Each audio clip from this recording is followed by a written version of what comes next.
Alors, très heureuse de vous recevoir à l'émission Go Phoenix pour la santé durable en entreprise. Notre mission est aider l'humain au cœur de ses défis, encourager de nouvelles approches. Vous êtes donc entrepreneur, vous misez pour un processus de croissance d'affaires, que ce soit pour développer un nouveau marché, une nouvelle clientèle, l'exportation, l'achat-vente, transfert d'entreprise ou même le redressement. Vous faites face à des opportunités de taille, des transitions importantes. Vous avez besoin d'expertise pour mieux évaluer et prévoir les impacts. Je vous invite à visiter notre site gofabien.com et venir rejoindre la communauté d'affaires et vivre l'expérience du maillage d'affaires. On se transporte donc au cœur des défis de nos leaders qui misent un objectif de croissance pour les 5 prochaines années. Et mon invité aujourd'hui, une précieuse spécialiste au cœur des partenaires du projet Go Phoenix. Elle accompagne nos candidats entrepreneurs vers de nouvelles stratégies en marketing de réseau, une personnalité déterminée, créative, dynamique.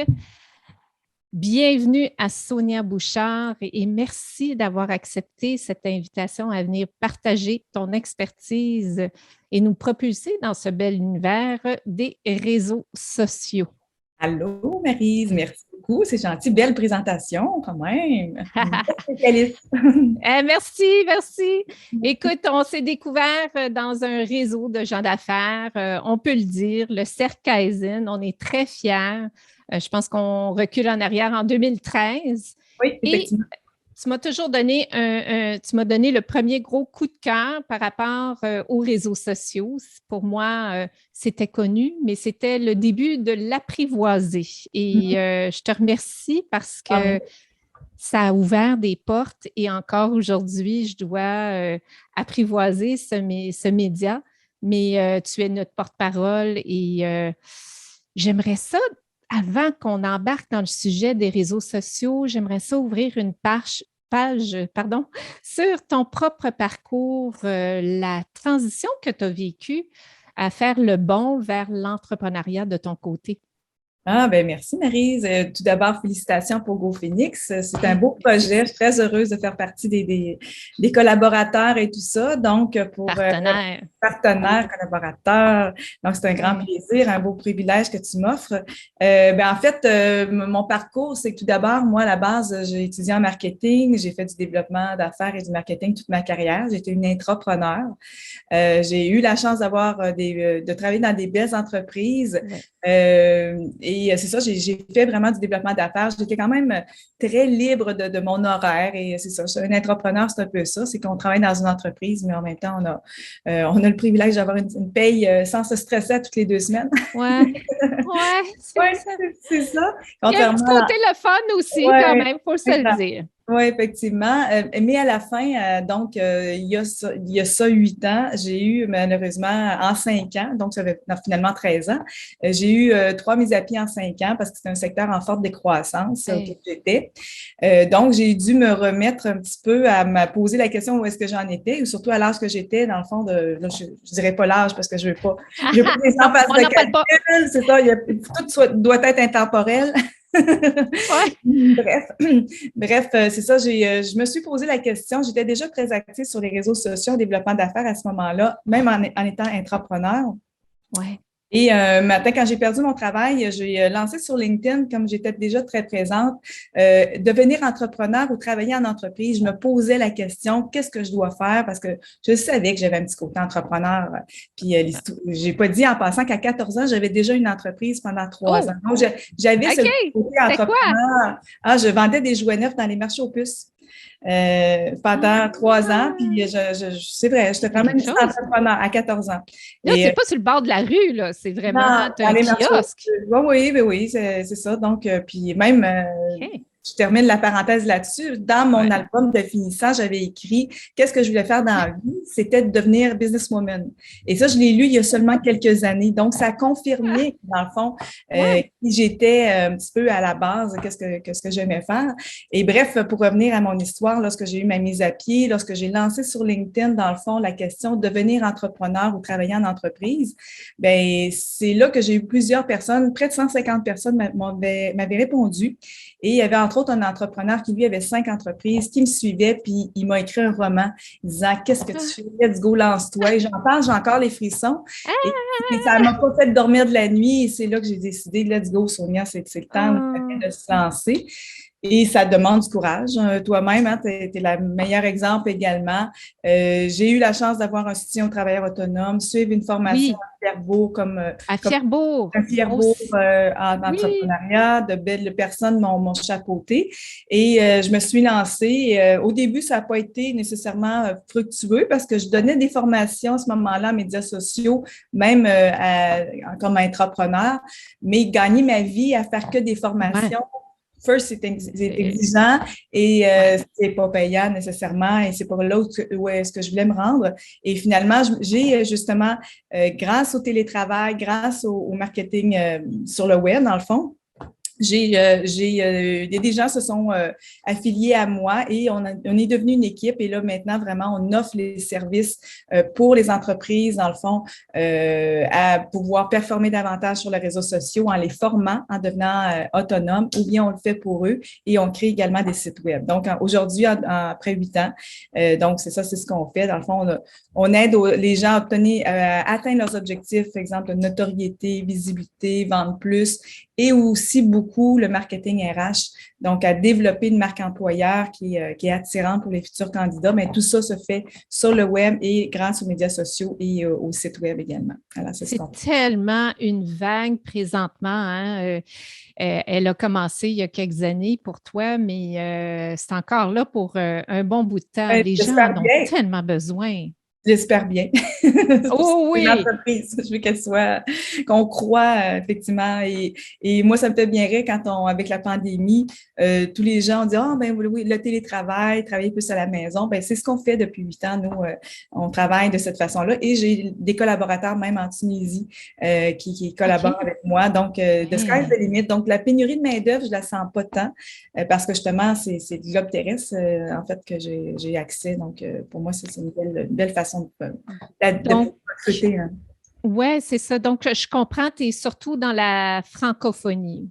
Oui, effectivement, mais on peut quand même fonctionner de côté bilingue, mais c'est sûr que c'est effectivement plus confortable pour nous d'être dans la francophonie, mais pour la transition, pour les médias sociaux, on peut être en bilingue également.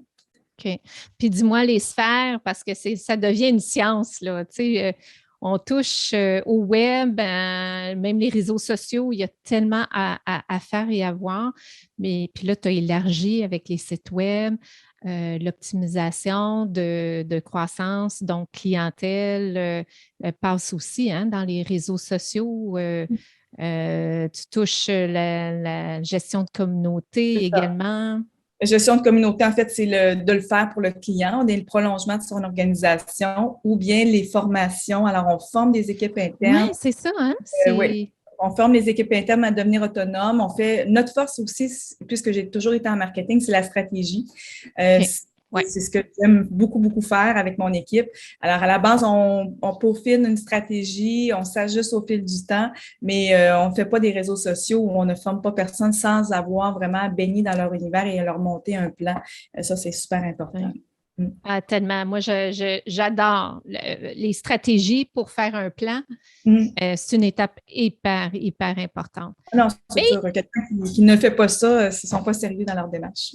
Oui, exactement. Mais il faut s'investir avec ton accompagnement. Il faut prendre le temps de le faire. Hein? Fait que c'est pas juste dans ta cour. Non, pas du tout. Ben, c'est arrivé, c'est un bon point. Je me rappelle, entre autres, d'un client qui disait « Yes, ils font mes médias sociaux. » Ben non, vous êtes expert dans votre domaine. Nous, on est là pour le véhiculer. Alors, c'est un team qu'on forme et plus le team est rapproché, plus les délais sont rapprochés, plus on sent la motivation de l'entrepreneur, plus les résultats sont là. Et malheureusement, j'ai des clients que des délais sont très longs entre justement les interventions et ça représente pas nécessairement un dynamisme sur le web et c'est super important que l'entrepreneur prenne conscience de l'implication qu'il doit faire. Fait que là, ton travail, c'est aussi de nous amener là. C'est ce qui m'amène à la prochaine question. C'est quoi les défis que vivent les leaders que tu accompagnes à travers leur croissance, puis le service que tu leur offres? C'est ça, hein? C'est des amener à s'adapter à ce médium et de s'investir. Oui, tout à fait. Bien, le défi, c'est effectivement pour eux, c'est de trouver le temps pour pouvoir s'investir. Mais en fait, on répond, je l'ai dit tout à l'heure, aux objectifs de développer la notoriété, développer la visibilité, permettre de vendre davantage. Puis en plus, comme on fait les sites web, c'est transactionnel, donc c'est un tout. Mais bien sûr, de vraiment, on le sent depuis une couple d'années, le marketing RH, c'est développer une marque employeur qui est attirante pour les futurs candidats. Et ça ne se fait pas malheureusement avec un petit post en urgence, avec pas de visuel, juste on a besoin, on a besoin, on a besoin. C'est pas comme ça attire vraiment. Oui, ça informe qu'il y a cette possibilité d'emploi, mais la marque employeur, c'est quelque chose qui se développe vraiment au fil du temps, de façon constante et il faut devenir attirant. Donc, il faut parler de l'équipe, il faut montrer que les entrepreneurs sont humains, quelles sont les valeurs ajoutées d'aller travailler là. Puis à la base aussi, c'est de poser la question à l'entrepreneur, es-tu vraiment attirant?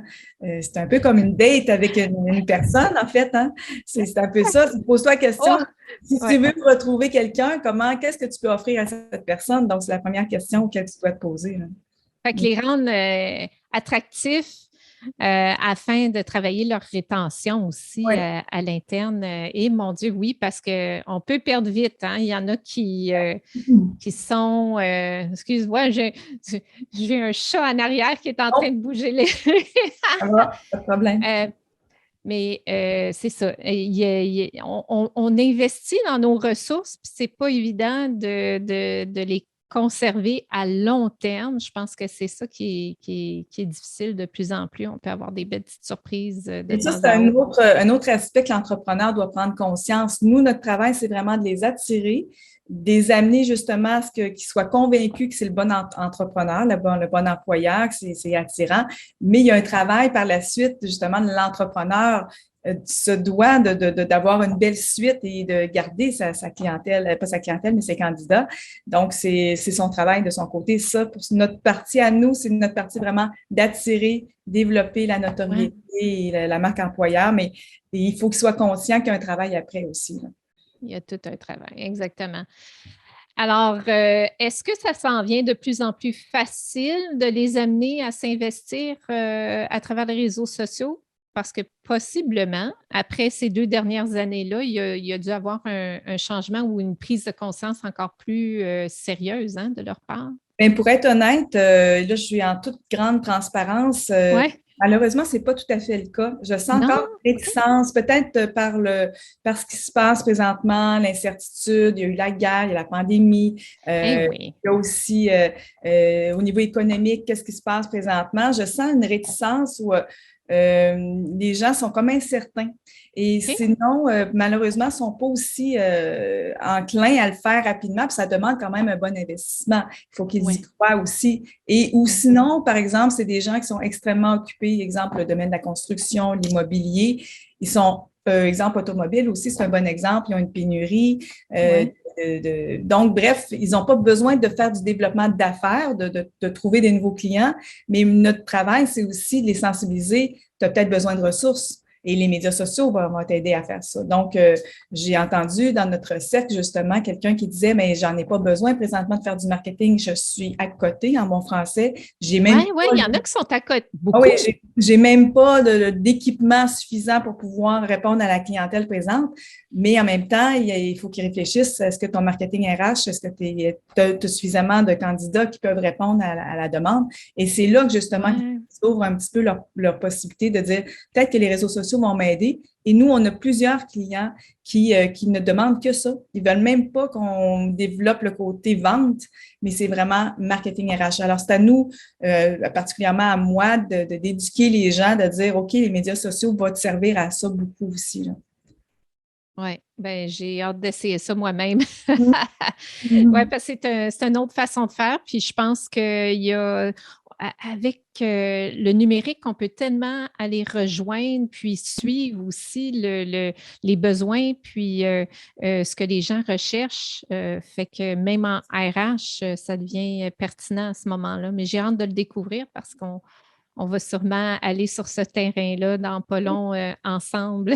C'est ça, mais c'est de penser que ça ne se fait pas lorsqu'on a un besoin présent à court Ah, terme urgent.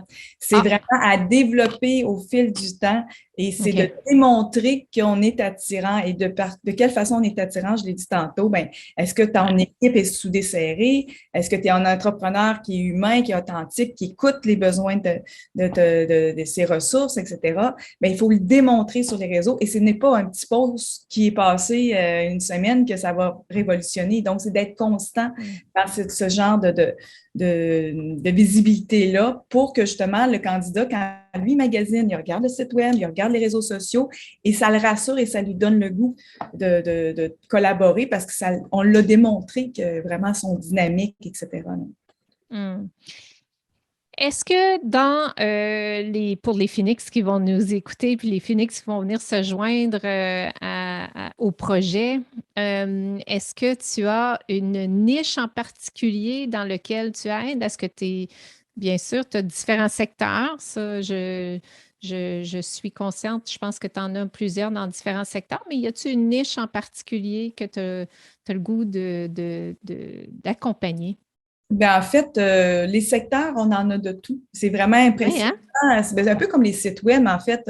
Ouais. Pour nous aussi, on fait des sites web dans tous les domaines, que ce soit thanatologue, vendre la saucisse, dentisterie, de tout, vraiment. Donc, nous, on n'a pas besoin d'être spécialiste dans le domaine, comme je le disais Ouais. tout à l'heure, c'est de le véhiculer. Mais donc, les secteurs, j'ai pas de problème là-dessus. C'est sûr que ma clientèle à moi, ce sont plutôt des PME. Malheureusement, ce ne sont pas beaucoup les travailleurs autonomes parce que quand même, ça demande un certain investissement. Et j'ajoute une petite parenthèse, ça fait aussi OK. 8 ans que j'aide les organisations à obtenir des subventions. Je suis très à l'affût de ce qui est possible Oui. d'obtenir, que ce soit par Service Québec, que ce soit par le gouvernement du Canada. On a un nouveau programme auquel on fait partie des fournisseurs aussi. On a été accrédité. Donc, je suis quand même assez informée, mais c'est sûr que le travailleur autonome, malheureusement, c'est pas tout à fait notre clientèle. C'est plutôt là que je dirais que c'est. Mais sinon, le reste, PME, dans tous les secteurs confondus, c'est vraiment notre clientèle. Ah, magnifique. Ben, c'est bon, ça nous donne un bon aperçu. Puis de savoir qu'il y a des fonds pour aider l'entrepreneur à être formé, puis former ses équipes, Oui. c'est vraiment très précieux.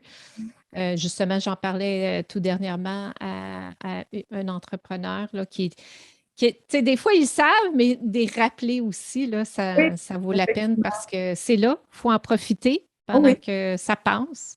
Oui. Puis non, on a de belles opportunités. Service Québec peut offrir jusqu'à 50 même à 85 pour des OBNL, une subvention pour les Au formations BNL en aussi. couple. Et dans le cas du gouvernement du Canada, il y a des possibilités d'avoir un prêt à 0 par la BDC, une stratégie qui est payée à 90 donc, il y a quand même des belles opportunités. Puis c'est ça, je le disais, je suis très à l'affût de ça. Et je fais aussi partie des expertes dans Femmes et Sarr. Donc, c'est ça, j'ai quand même un bon combo pour offrir une valeur ajoutée aux entrepreneurs. Tout à fait. Ah, c'est bon, ça, c'est une belle organisation. Alors, toi-même en croissance, Oui, mais on peut le dire, on peut on, le dire. on souhaite encore toujours. Souvent, on me dit, puis comment ça va? J'ai dit, c'est toujours pas assez. C'est peut-être l'entrepreneur en moi, mais Ouais, toujours pas assez. Je veux toujours plus. Et c'est pour ça ouais. que j'ai une nouvelle équipe qui s'est jointe à moi au niveau des sites web. Donc, on veut vraiment offrir ce service-là et je suis très, très contente de cette collaboration que j'ai avec eux depuis 2 ans. Mais ce service-là est nouveau. C'est ma gang de Tunisie en passant et ça se passe super bien. Ils Ah, sont ah, ah, c'est vraiment, bon. ouais, vraiment, ils sont très, très à l'affût. Mon collègue, il s'appelle Ramzi. Je le salue s'il nous écoute. C'est vraiment un collègue très précieux à moi. Puis ça fait vraiment 2 ans qu'on travaille ensemble. Puis the sky is the limit pour nous, là. Bonjour Ramzi, Tunisie. Écoute, on va avoir beaucoup de plaisir avec GoPhoenix. Merci de faire partie des partenaires.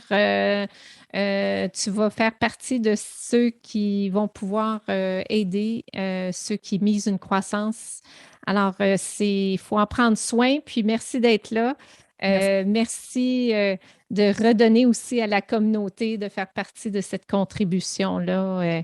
C'est très inspirant. Merci de ta présence aujourd'hui, Sonia. Merci à toi, Maryse, et vraiment bravo encore pour ce courage que tu as eu. Ça prend du courage et j'ai vu que tu avais des beaux collaborateurs qui croient en toi. Alors, on est là pour t'aider. Yes!